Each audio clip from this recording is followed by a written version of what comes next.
адамда өз қиялы болады. Мысалы, қиялыңыздағы киіз үй. Ал сенің қиялыңдағы болашақ киіз үй қандай?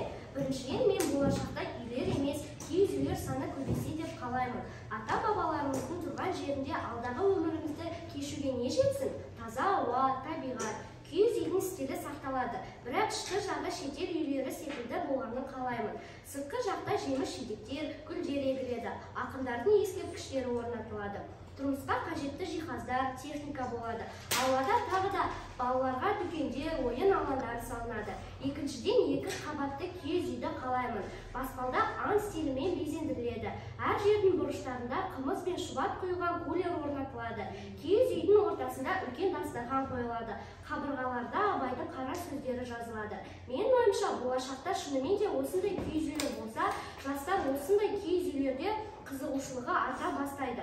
Ойымды қорытындылай келсем, ежелгі киіз үйлерге ештеңе жетпейді. Бірақ заманауи түрлері де тамаша. Ал сенің қиялыңдағы киіз үй қандай? Айтағы. Қазіргі кезде мен 11-ші мектепте оқимын.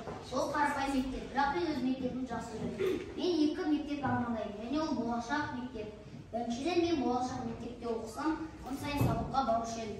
Менің ойымша, бұл әрбір оқушының арманы. Екіншіден, армандаған мектеп ол ғажап. Бірақ мен өз мектебімдегі кейбір мұғалімдерді жақсы көремін. Ал енді болашақ мектепке келсек, болашақ мектеп үлкен, әдемі. Оның ішінде армандаған тамақтарды тегін ішесің. Сосын анда мұғалімдер ұрыспай, үй жұмысын бермейді. Ой, шіркін-ай. Ойымды қорытындылай келсем, маған өз мектеп ұнайды. Мен мектебімде жақсы білім береді. Ұнады ма сіздерге? Тамаша. Ұнамды жақтары көп, ұсыныс бар ма? Ұсыныс. Жақсы, жарайсың.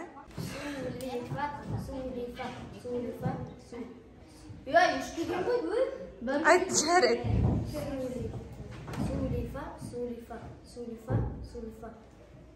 Тағы біреуге Сулифа.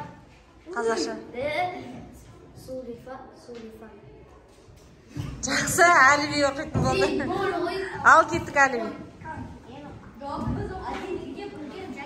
Тыныш.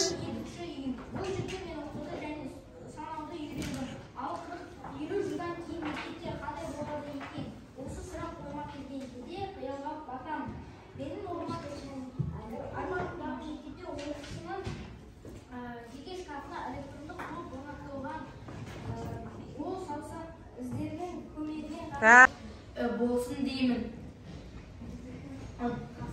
Дене шынықтыру сабағынан шыққан соң душ болса деймін.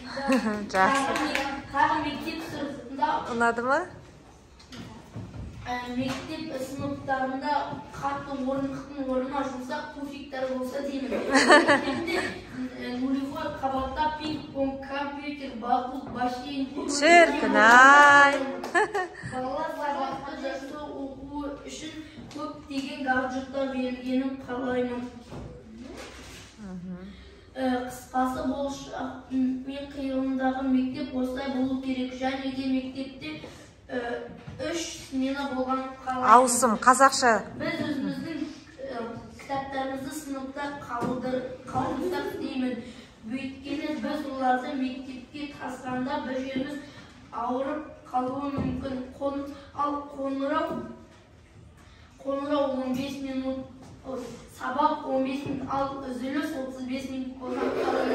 Және мектеп автобусы керек. Бұл жай автобус емес, әр баланың өзінің үйіне апаратын автобус болғанын қалаймын. Менің қиялымдағы мектеп осы. Бағалаңыздаршы. Тамаша.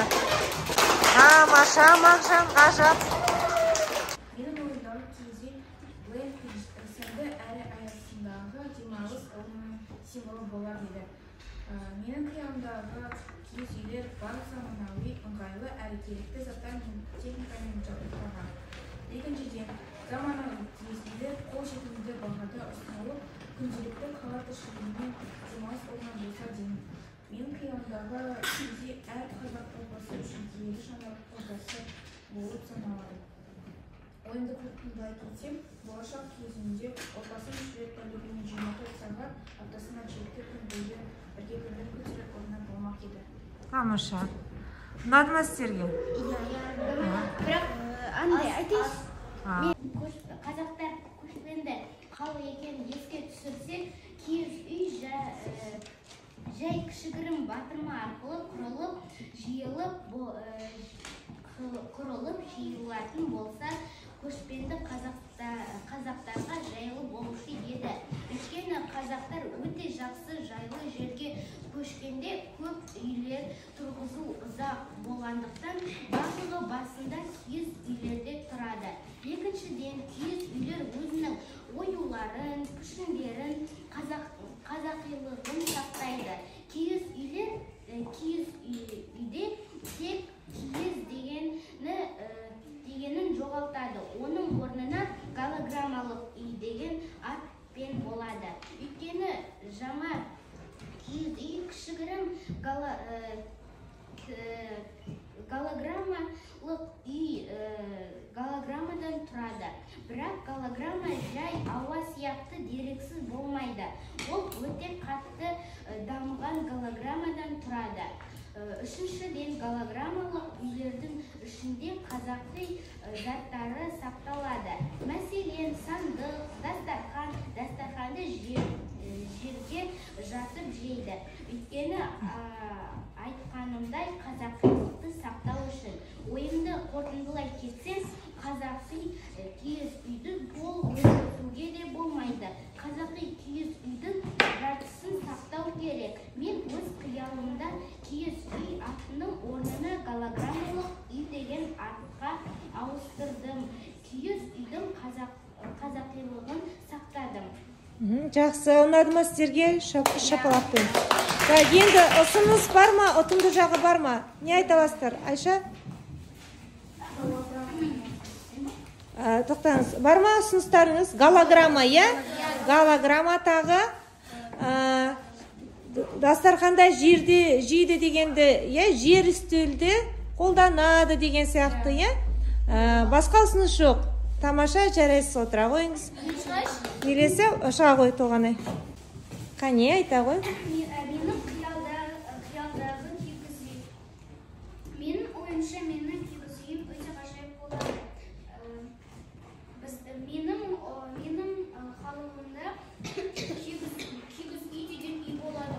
Ол домалақ, ішіке және жер столымен болады. Жер үстелімен.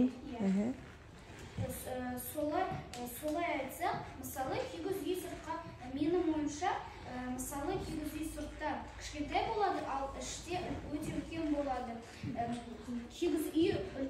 Менің киіз үйім үлкен таулар, әдемі таулар жақта болса, керемет болушы еді. Өте әдемі оюлармен және көшелермен. Біріншіден, менің мысалға келтірген киіз үйім өте ыңғайлы және керемет деп Киіз үйім. Сондай-ақ Киіз үйде Наурыз мерекесін өткізуге болады деп ойлаймын. Қазіргі заманда сондай үйлерде тұрмайды. Солай айтсақ, мен өз